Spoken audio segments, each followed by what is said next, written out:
Howdy, y'all. My name is Dr. Logan Bashir. Yes, I am a doctor despite my accent.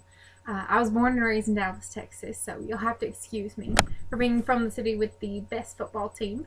Go Cowboys. Anyway, I am here today to testify on behalf of the Duran family, and I'm here to testify about witness recall, memory, and the likelihood of false confession in a case like this. Most of my background has been in psychology. I started off in college in Norman, Oklahoma, and I got my bachelor's and my master's degree in psychology. I then went on to get my Juris Doctorate, my JD, at the University of Colorado in Denver.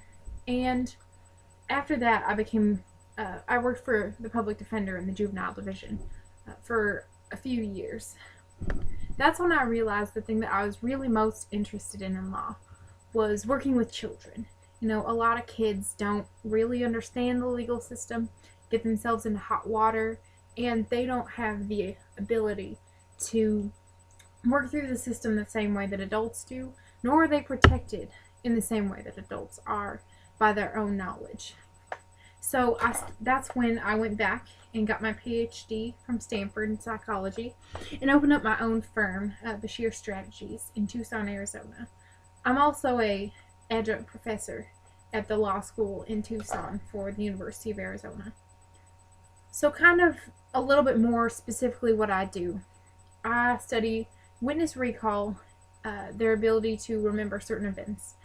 This recall can be affected by a wide number of different factors. Of course, no one's memory is 100% accurate. It's simply impossible to remember every single detail. So a lot of times we fill in the blanks ourselves. And in this way, memory is always somewhat erroneous. In today's case, looking at all of the witnesses that you've seen already in court, there are a lot of things that come to my attention regarding their memory and ability to testify truthfully. First of all is the ability for memory to degrade over time. So within about an hour, your memory starts to fade a little bit. There are a number of other factors that can cause it to fade. Alcohol is especially. There are also several kinds of bias that can affect the way that you remember something. Hindsight bias, you look back and you see something a different way.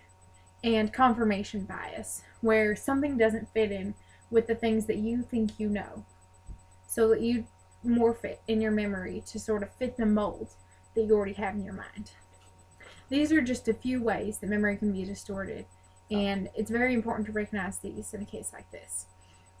Now, the main reason I was brought today is to talk about the confession made by Jesse Duran. Although it doesn't have all of the hallmarks of a normal false confession, there's one thing that really sticks out to me, and that is Jesse's age. Jesse is a young child, about 11 years old, has just witnessed trauma. Best friend lying on the ground. That's definitely going to affect what someone writes down, what someone tells the police, everything that goes on. There are a lot of things that were really strange about the statement that Jesse made. Not only did she refer to her parent by their full first name, Hayden Duran. Normally, you know, a child would say, you know, mom, dad. But it's very strange that they use such formal language and that they put an exact date. And there are several other factors that also play into why this confession, although I can't say to any degree of certainty that it is false, I also can't say to any degree of certainty that it is 100% true. And so that's for the jury to decide how much weight they want to give the statement made.